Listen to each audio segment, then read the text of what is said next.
Triage is an important concept in cybersecurity.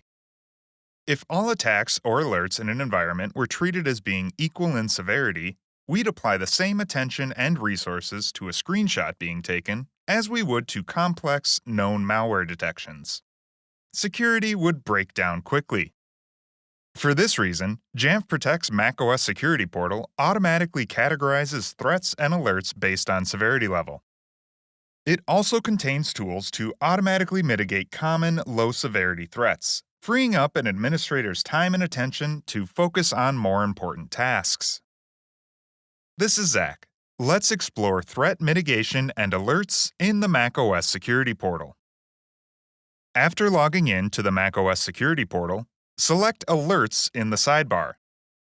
On the Alerts page, we're shown a list of all alerts generated in this environment.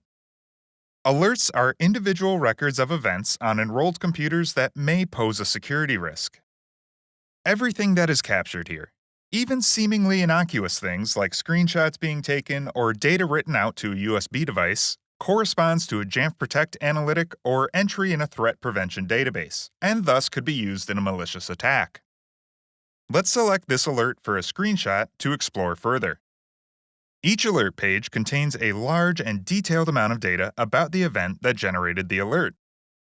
At the top, we're shown a timestamp, the severity of the alert, the current status of the alert in the macOS security portal, and a link to the computer where the event took place. Alerts are organized by severity in the macOS security portal, ranging from 0, or informational, to 3, or high severity. This alert is categorized as informational and has none of the 3 pips under severity filled in, so we know at a glance that this alert likely isn't caused by an intrusion in our environment. The status of the alert is currently set as new, meaning no action has been taken by Jamf Protect. Administrators can change the status of alerts they are actively working on to in progress to help organization and avoid duplicated efforts. When the mitigation effort is complete, the record can be set to resolved and filtered out of the list on the alerts page. In the summary tab below, we're shown a description of the event as well as the recommended remediation step and the IP address of the relevant computer. Each alert contains the tags for the analytic that was detected and caused the alert, corresponding to the relevant technique in the MITRE ATT&CK macOS matrix. Below this, we have further information about the event, like the event type, timestamp, path, process, and user information. Each of the tabs at the top contains even more detailed information about the event.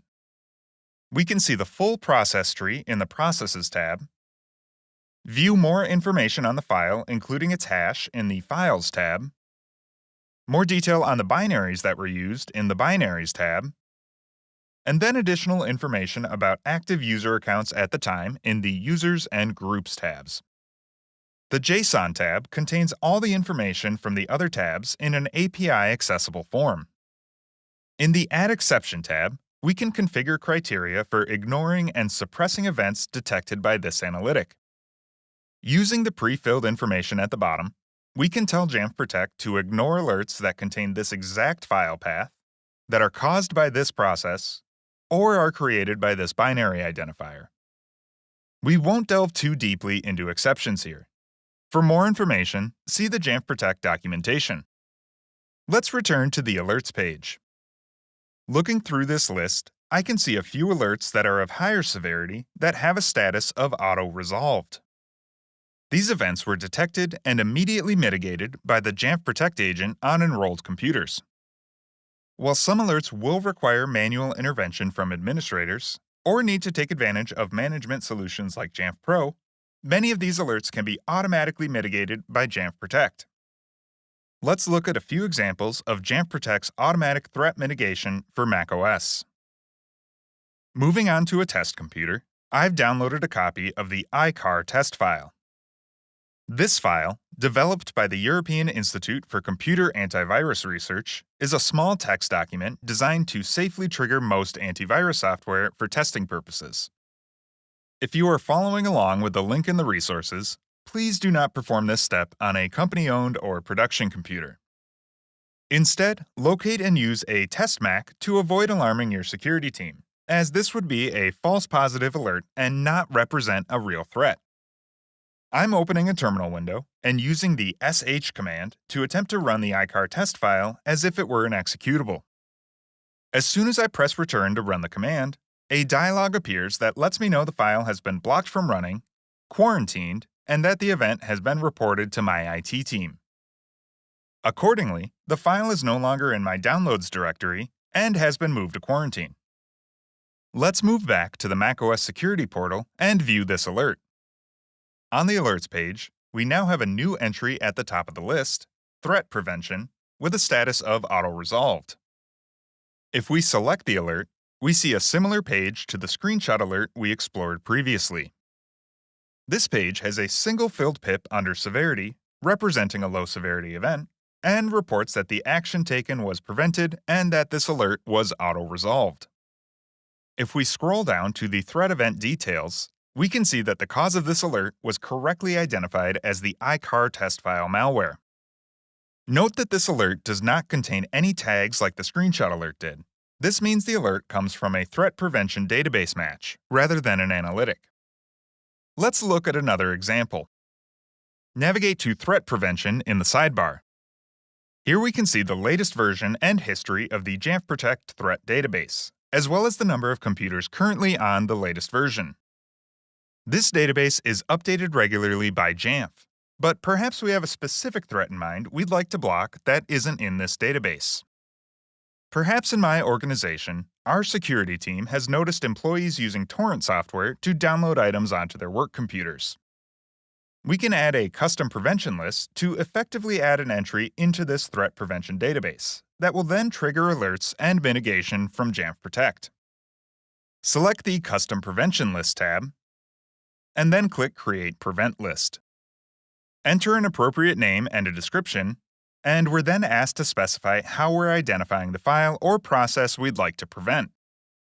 There are multiple ways to identify apps or processes. We can provide the exact hash of the file by leaving file hash selected and providing the hash text in the list data field below. Alternatively, we can select signing information and provide either the team ID, code directory hash, or signing ID for the binary. I'm electing to use the signing ID and selecting that option in the list. I've determined the signing identifier for the torrent software is com.bittorrent.btweb. In the list data field, type the signing identifier and then click Save at the top to save the custom prevent list.